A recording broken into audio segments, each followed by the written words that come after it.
area. Today, we want to shine a light on an organization that's trying to build a better San Francisco. Together, SF Action has launched an effort to end the city's open-air drug markets. Joining us live now with more on the mission and how they hope to accomplish it is Kanishka Cheng, Together SF Action's Executive Director. Kanishka, thanks for your time. Thank you so much for having me on, Kristen. Yeah, well, you've been holding a lot of community meetings. You've been going to a lot of supervisors meetings and hearings. Who are you, though, and what are you about? Yeah, so my name is Kanishka Cheng. My background is working for the city. I worked as an aide to Mayor Breed. I worked as an aide at the Board of Supervisors. By training, I'm a city planner, so I've also worked in the city's departments. And with all that information, I founded Together SF and Together SF Action to help connect San Franciscans with what's happening in their local government to make sure they are more informed and that they are informed and empowered to hold their leaders accountable to outcomes. That's what it's all about, is making sure that our really well-funded city is also well-led and delivering a better quality of life for all of our residents. All right. Well, in trying to do that, you have this brochure that says why San Francisco is broken and how to fix it. So let's start with the first part, why San Francisco is broken. Why? So we talk a lot about the structural problems in San Francisco's government. We believe that if you consider the mayor of our city aligned with sort of a CEO of a $14 billion organization, which is what our city is, a $14 billion budget, you want that CEO to have the authority to effectuate outcomes and to manage her departments. That's currently not the case right now because most of our city's departments are overseen by commissions that the mayor doesn't have the authority to manage. She has appointments on those commissions, but many of them require the Board of Supervisors to confirm them. So one part of this problem is the commissions. The other part is the Board of Supervisors. The mayor and the Board of Supervisors in San Francisco are not aligned. And so imagine being an executive trying to administer an organization to have goals and outcomes and a vision, and having a board that doesn't agree with you on those goals, outcomes, or even that vision, and often doesn't want you to be successful. That's unfortunately how politics works, and those structural problems are creating stalemates and logjams in our government, and that's affecting us as residents. So we are talking to residents about what these structural problems are and how we can work together to change them, and again, demand better outcomes from our leaders. What is a practical way you see as unlocking the governmental gridlock you just spoke with and the lack of alignment? The easiest way to do it is to mobilize more residents to tell their supervisors, to tell their representatives what it is that they want. In the brochure that you're holding out, we do an event about that brochure called Why SF is Broken.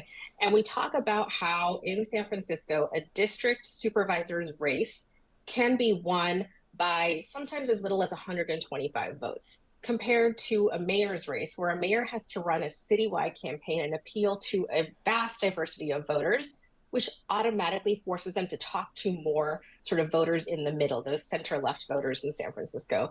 But when you're running for supervisor, you can find a subset of a subset of a subset in a district and just talk to them.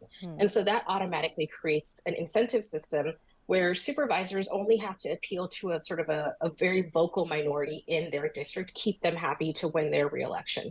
So our approach to try to change that is to get people to more people to speak up to their supervisor, so their supervisor hears from more voices, because those squeaky wheels really do affect outcomes. All right, I understand that you have a few priorities listed. The first one is ending open-air drug markets. Talk about what you think needs to be done to achieve some change there. So the biggest thing is that we don't have our city's leadership stating that this is a priority for them. So that is kind of wild to think about, that it's not a unified priority of the city to end the open air drug markets in San Francisco. Instead, we have representatives sort of having political fights over ideas and solutions. So we know we have to have them unified, that this is a problem. They want a solution. The solution that we are articulating is that it has to be twofold. It has to include a law enforcement response. We as a city and our elected leaders have to be okay with arresting drug dealers. We have to address the supply of these drugs. The other part of it is the demand. We have to provide recovery. We have to provide robust recovery services and options to meet users and those struggling with substance use disorder where they are and help them into recovery.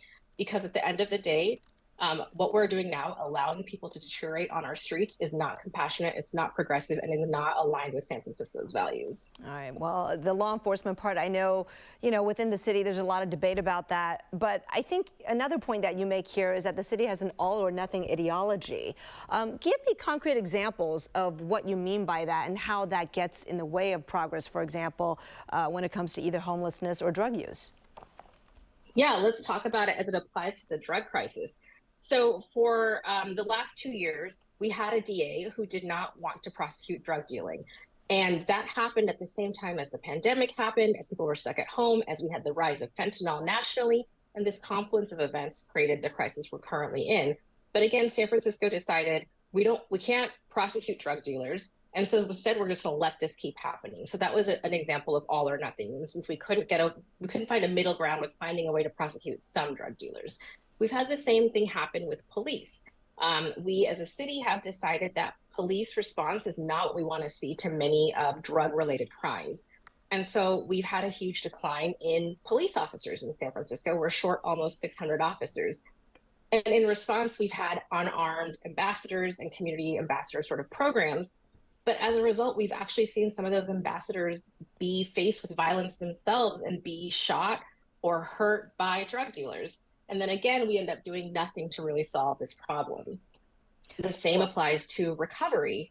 Our city has an approach of harm reduction kind of only. And so that means at the end of the day, we're providing people struggling with substance abuse with the tools to do these drugs, but not getting them into recovery and services.